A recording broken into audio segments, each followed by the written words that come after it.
So after extensive amounts of research, I've come to find that there are two main ways of doing a bike check. Either you are sponsored or you're trying to get sponsored.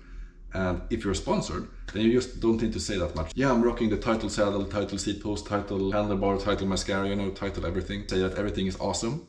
And if you're not sponsored, the most important thing is emulating that you are sponsored. Just say stuff like, yeah, so keeping my wheels on the ground is the Maxxis 425 5-piston wheel. Something like that. And as long as you can pretend, then maybe you will get sponsored one day. And you can just have that uniform and look pretty much the same, which is awesome. And caressing my balls on a daily. This is so stupid. And caressing my balls every day is the SQ Labs, whatever it's called, saddle. And we today are going to try the third way, only focusing on the aesthetics, because that is the important part when riding bikes. We're going to start off with looking at color, but to do that, we need to step outside, because I'm realizing it's very dark in here, in my basement. Come on, I'm gonna show you something. You know, moving to Vancouver, I sort of realized that you have to prioritize your expenses. So for me, I actually got myself a custom bed. So this is really, really nice. And here I have just layers of stuff that I can put on top of that custom bed, so it just becomes extremely comfortable. Yeah, so it's all about prioritizing. And now we're gonna take a look at my bike, which is definitely priority number one. But let's go outside.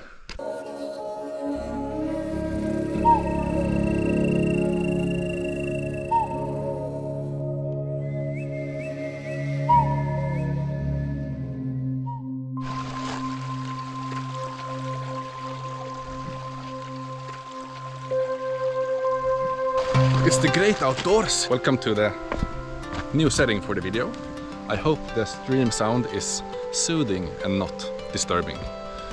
And first of all, I actually want to retract this being only about aesthetics, but it's not like a danger home build where he just builds it up or changes parts without trying them. Way too short shorts on that guy.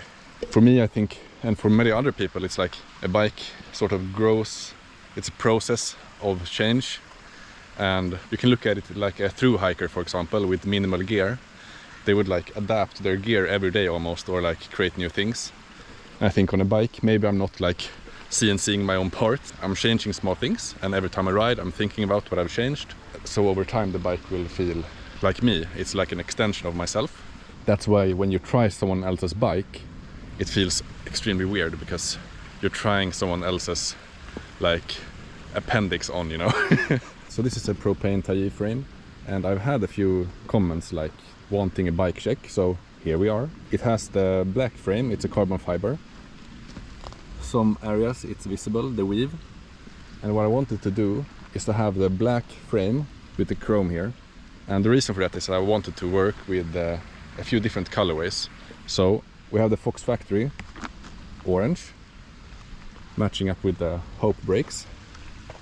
And we have some other parts as well that are orange. Through axle, cush core valves, you know, also not exactly the same orange, but it's not really visible. The F20 pedals, orange. Color number 2, just like raw or aluminum.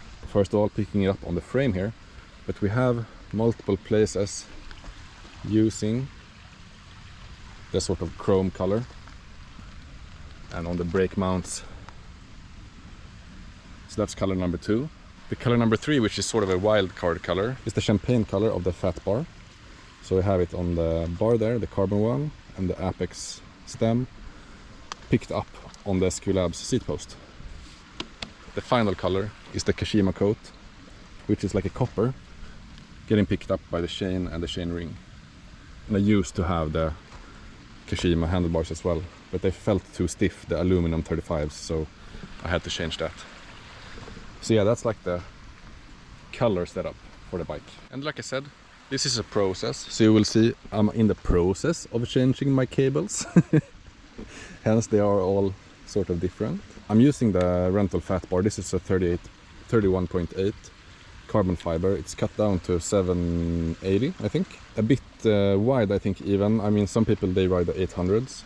But for me, I think it's nice with the 780, but I may go down to like just chopping off a bit on the ends, even more. Speaking about the ends, I have been using the Deathgrips for a very long time, and these ones are becoming a bit, you know, you can see it, but I've had this pretty much on every bike for the past 4 years or something. This part is extremely good, and when you're tired you can just sort of hang on with your hand here, you know. All black. We do have the custom chrome colorway. Renthal Apex stem. This is the shortest one that they have. No, this is actually the 40 millimeter.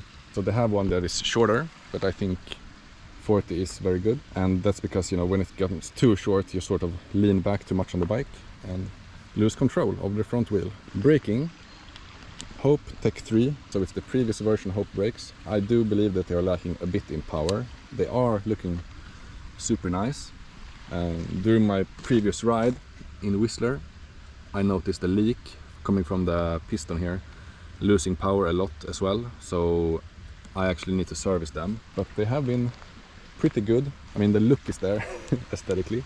I guess I'll do the service and then hope that it works better, because for now they are a bit weak, because I'm riding faster and faster, and then it's like, okay, I need more stopping power basically. 2 or 3 rotors.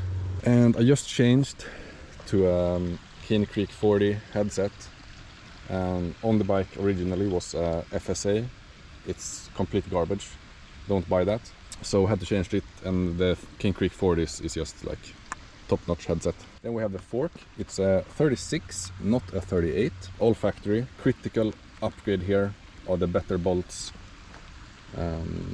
titanium things, the air cap as well. Actually wouldn't change it for anything, I think. Maybe like a 38, but I don't know. I sort of like that it's not as stiff. Come down to the front wheel. This is the original one, so it's the Newmen EG30.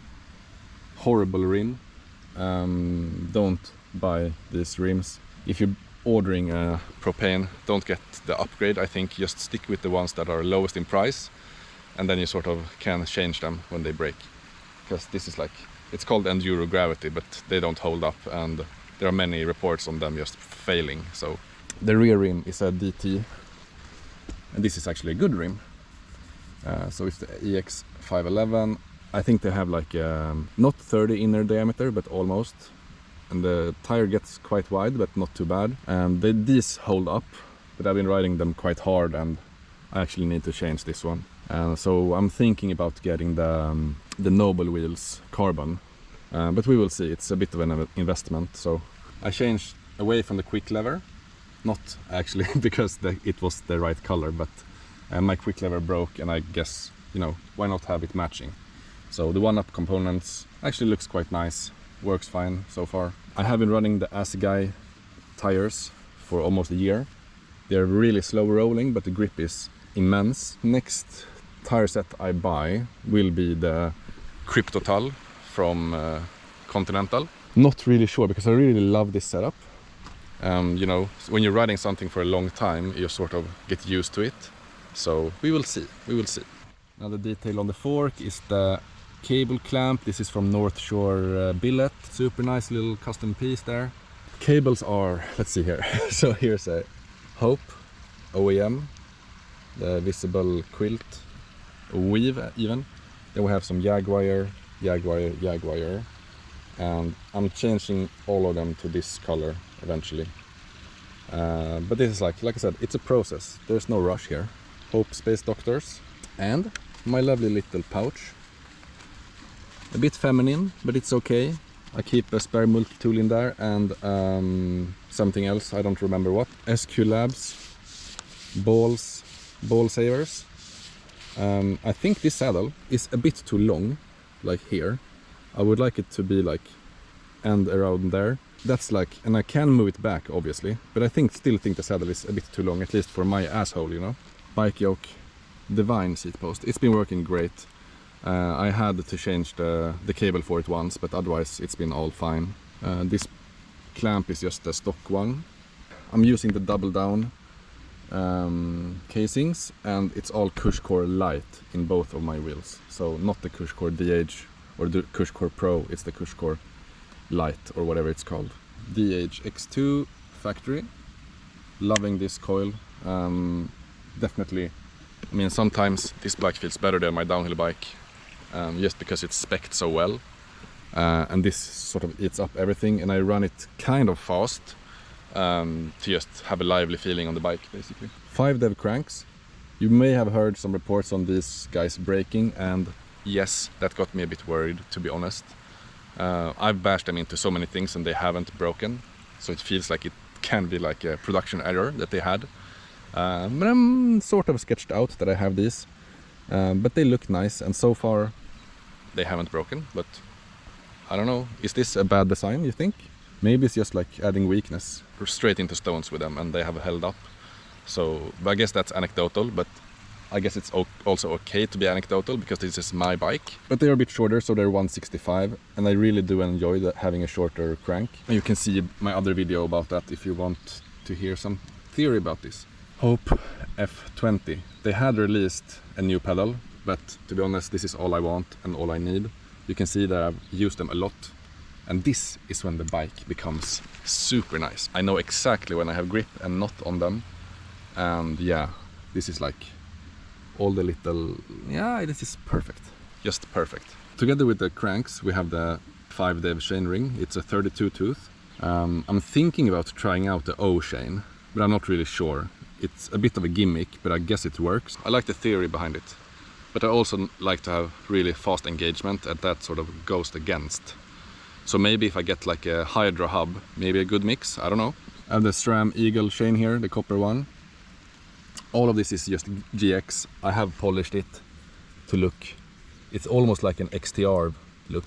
But I'm thinking about actually upgrading from the GX because I feel that it's, you know, when you're riding hard, you can really hear it. And I know some other derailleurs are not as bad when it comes to sound. But it looks nice now when it's polished.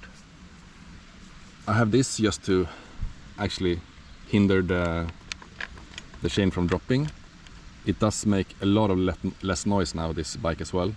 But for me, this is just, it makes that the chain cannot drop, basically. On the frame mount, we have Shimano C carbon fiber bottle cage. We also have the Lee Sign Flow adapter for the repairing of broken shit. Small multi-tool, and I have a CO2 cartridge on the other side. I rarely get to use it, but when I do have to use it, it's really nice. And now, if you're a Propain bike owner, you may notice the routing on the cables. They used to go beneath here, and they still do, but I routed them up instead, and they used to be internal and come out of this hole, and on the other side there's also a hole, but now they're all external. And the reason for that, you can watch my other video. Completely brand new, fine looking. What is this? What? And I will explain why. Yeah, just like a branch getting stuck in the wheel there. But this solution, it did require me to get longer cables. And it's a bit less clean having it run on the outside, but also no longer any risk of stuff getting stuck underneath the bottom bracket. We're using the Fox mudguard, the one that they do specifically for these forks. Really nice coverage. I think many mudguards are a bit too small. This one is like perfect. In the rear I don't use a mudguard anymore. I'm just like, nah, that's fine, don't need that. Potential changes or upgrades I want to do for this bike. Definitely the wheels, either aluminum or carbon, I'm not sure.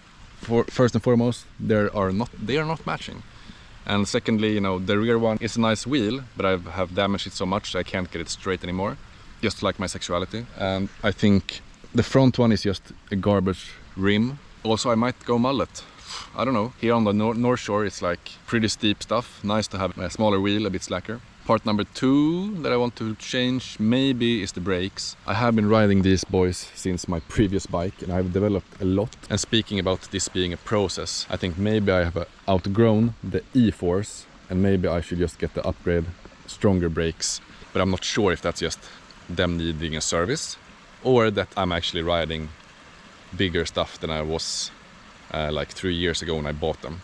And yeah, Propain, they did release a new bike, a new Tyee. So this is the old one. One of the big upgrades that they did was to have internal routing through the headset for all of these cables. And that's a bit of a hot potato. Oh, just like my bike. I'm just gonna drop that. But yeah, thank you for watching. My plan is to keep this bike for a bit longer. It's a dream bike still.